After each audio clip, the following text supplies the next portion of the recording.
To start Hammer, first you go to Gary's mod, you go to Manage, Browse Local Files. In Local Files, you want to go to Bin, scroll down, and there's Hammer. Double click on it, and you're in.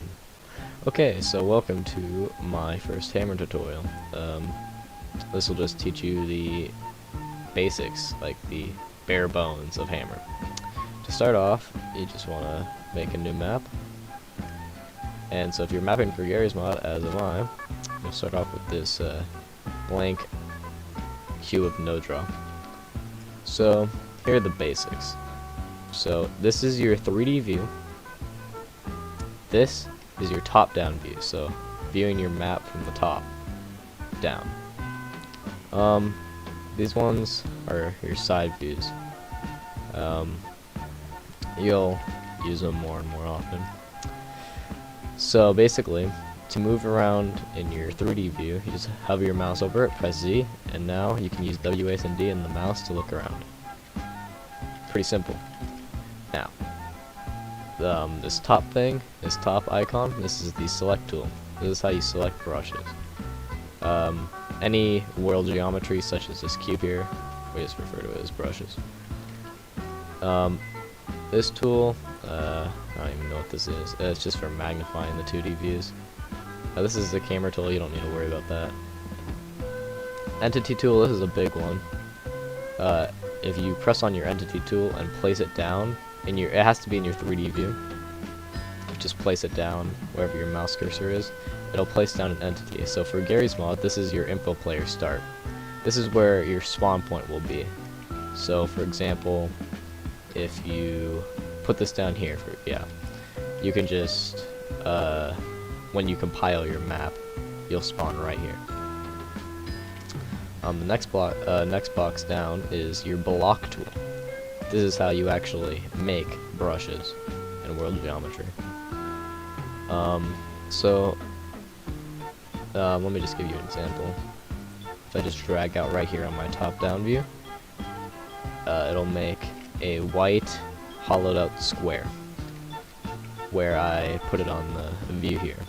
And you can see I can adjust it on these side views, the dimensions.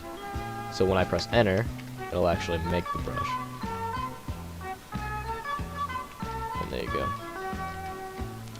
Your next tool down is your sprinkle tool. Now I have no idea what this is really. I think you can make your own. You don't need to worry about this, it's just new. Your next tool down is your toggle texture application tool. Now, this tool is really important for a lot of cases. Basically, in here, you can select a texture. So in here you can pick brick, for example. If you press browse, scroll down, find what you want. Or if you press browse, you type in what you want. So if I wanted wood, here's wood. And you don't press enter, because that'll just close the window for some reason, I don't know. So say I wanted this wood texture. Now what I would do is, in your 3D view, you'd right click, and you see, it applies the texture to that one face. The one face of this one brush. So if I wanted to get it all around, which you probably shouldn't do, especially if you're... But, now it's on all sides. Most sides. Okay. So, I'll cover more of this in a later episode, if I get to it. This next tool is apply current texture. Now, usually you wouldn't want to just... I mean, some people do. You can just... Usually, I don't use the texture application tool to just apply texture. I just start with the texture and then... So, up here, if you press browse, it'll pop up the same window. You can type whatever you want. Grass. Alright. But instead of having to apply, you can make a brush and just start with that texture. As you can see, now we got grass. So, this apply texture tool, basically, just if I wanted a different grass texture, I could just pick it up here, select the brush I wanted to change, and just press apply current texture, and that'll just change the overall texture of this brush. This next tool we got is apply decals. So if you see like graffiti and such, in Half-Life 2 or whatever, and you wanted to add something, like you wanted to add blood, you select your decal tool, and you just press down on your 3D view, wherever you want, and you got blood. You got your texture here. Now, you can use this in some cases, but honestly, I prefer to use the one below this, which is Apply Overlays. This one's just the better decal tool. If you just press on it, it'll make the same thing. But now, if you press your Select tool to select your thing you just put down, you can scale it, so now it's a bigger blood stain, as you can see. And I just prefer that over the decal tool because you can't scale it.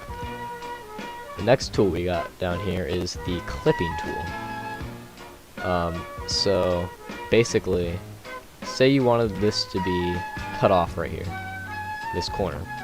You'd select your brush, zoom out on your 2D view, you'd select your clipping tool, and then, for example, here, I just drag this over to here.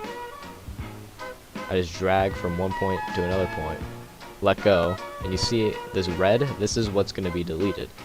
And you can change this by re-pressing the clipping tool to show which part of the brush you want to be cut. So I want this part, so I just press enter, and now it's cut, as you can see. And we got a cut there. Now this last tool is the vertex tool. Now this has a lot of various applications. Usually for a lot more complex work. I'm not really going to cover it much. I probably won't. Yeah, I'm not going to. I barely even know how it works. So that's just the basics of the basics, okay? Now, now with this knowledge, what I like to do is I like to make the grid. So you see how it's so big right now? If I wanted to take wood here, I want to make a wood wall or wood floor. I don't want to be constrained to this huge blocky grid here, right? Where I can only go max 60 or smallest being 64 by 64 units. No. If you turn down your grid, you can make it very small. You can go very precise, like 1 by 1. So, as a beginner, you can choose if you want to do this or not. My preference is smaller grid, but I've been working with Hammer for a long time. So, all up to you. So say, oh, and make sure you have your block tool pressed on when you're trying to make a block and not your select tool, because what happens sometimes, it's funny, you try to make a block with your select tool like this, but that just makes a selection. So when you press enter, nothing happens. You gotta select your block tool. So we want to make a platform, let's say just however that big. Now what you can do is you go on these two other views here, you go to the corner of what you just put down, and you make a little wall. Now the normal wall size, the Valve uses, I think, is 128 tall. It's just good for the player, I think. I don't know. It's a good fit. So now that I've got the height of the wall, you can go in the top-down view and just shrink to be a wall. So like that. Now one thing that's really useful that I never knew until later in Hammer is, so say I'm not selected on anything, and it's just, I'm not selected, and if I try to make a new brush right now, like this, this works, because, so basically, the last thing you selected, it'll copy the dimensions of that brush.